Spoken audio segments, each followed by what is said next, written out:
안녕하세요. 노랑입니다. 오늘은 저희 독후 활동을 소개해 볼까 합니다. 여러분은 다 읽은 책을 어떻게 기록하시나요? 전 다양한 양식으로 독서노트를 써왔는데요.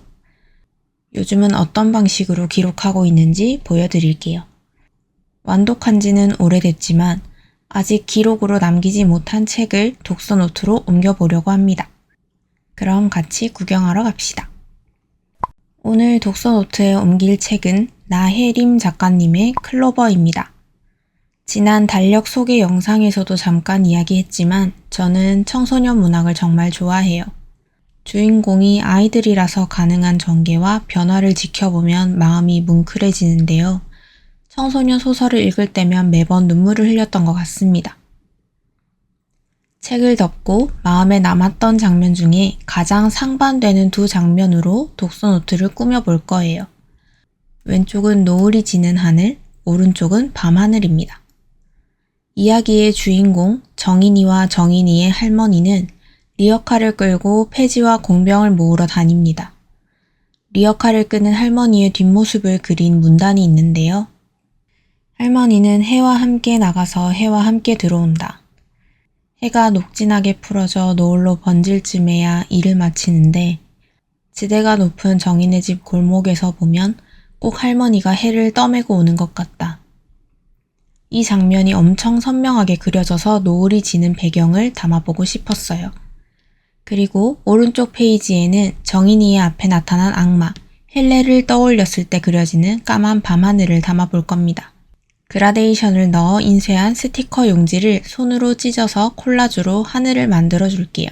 책의 줄거리를 잠시 이야기해보자면 끼니를 겨우 때우면서도 또 다음 끼니를 걱정해야 하는 정인이 앞에 악마 헬렐이 나타나면서 이야기가 시작됩니다.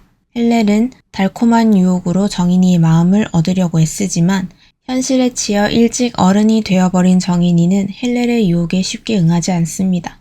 헬렐이 정인이에게 건네는 행운, 악마가 건네는 클로버를 받을 것인지 거절할 것인지 그 선택을 하기 위해 고민하는 정인이의 내면이 정교하게 표현되어 있어서 몰입이 잘 되었습니다.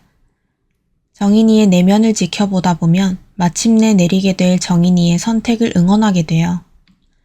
어린 나이인데도 세상의 어두운 모퉁이부터 겪은 정인이가 애잔하기도 하면서 대견하기도 하고 네, 그랬어요. 뭔가 허전해서 폐지에 문구 스티커도 붙여주었습니다. 그리고 밤하늘이 허전해서 가지고 있던 스티커로 조금 더 채워줬습니다. 자, 이제 내용을 채워볼까요? 우선 저자와 출판사, 처음 책을 골랐을 때와 읽고 난 뒤의 생각을 짧게 쓰고요. 문장을 옮겨 적습니다. 저는 책을 읽을 때 와닿는 구절을 모두 표시해두고 독서노트를 쓰기 전에 깊이 곱씹게 되는 문장을 몇 가지 추려서 옮겨 적고 있어요. 한 면이 넘어가게 적게 되면 쓰면서 지치기도 하고 스스로 중요하게 생각했던 부분이 무엇이었는지 명확히 알 수 없어서 독서노트를 펼쳤을 때 보이는 한 면에만 채우고 있어요. 깨달은 점을 거의 일기만큼 쓰고 있어서 4-5문장 정도로 줄이고 있습니다. 제가 생각한 클로버의 매력은 단연코 정인이가 뾰족한 현실을 살아내는 과정에서 성장하는 모습입니다. 누군가의 성장을 지켜볼 수 있다는 점이 제가 청소년 문학을 좋아하는 가장 큰 이유 중에 하나입니다. 그리고 클로버의 두 번째 매력은 아무래도 악마 헬렐일 것입니다. 헬렐은 악마지만 밉지가 않아요. 악마에게도 연민과 동정을 느끼는 마음이 있을까요? 악마는 말 그대로 악을 따르는 존재잖아요. 근데 사실 악마도 타락한 천사인 것이고 그럼 그들에게도 선의 영역이 남아있는 것인지 아니면 아예 선을 등진 존재라서 선은 없는 것인지 그렇다면 헬렐이 악마를 안타깝게 여기는 것은 무엇 때문인지 네, 오늘은 4문장으로 추려봤어요. 앞서 보여드린 할머니가 리어카를 끌고 오는 모습을 담은 문장을 받아 적었고요. 지금은 정인이와 헬렐의 대화를 받아 적고 있습니다. 정인이의 말에서 생각이 많아져요. 미워할 수 없다는 말과 좋아한다는 말은 같은 말일까요? 오래 생각하다가 저는 미워할 수 없다는 것은 사랑이 없다면 호감의 범주에는 포함되지 못할 표현인 것 같다고 적고 있네요. 지금 받아 적고 있는 문장은 개인적으로 클로버에서 핵심이라고 생각하는 문장이에요.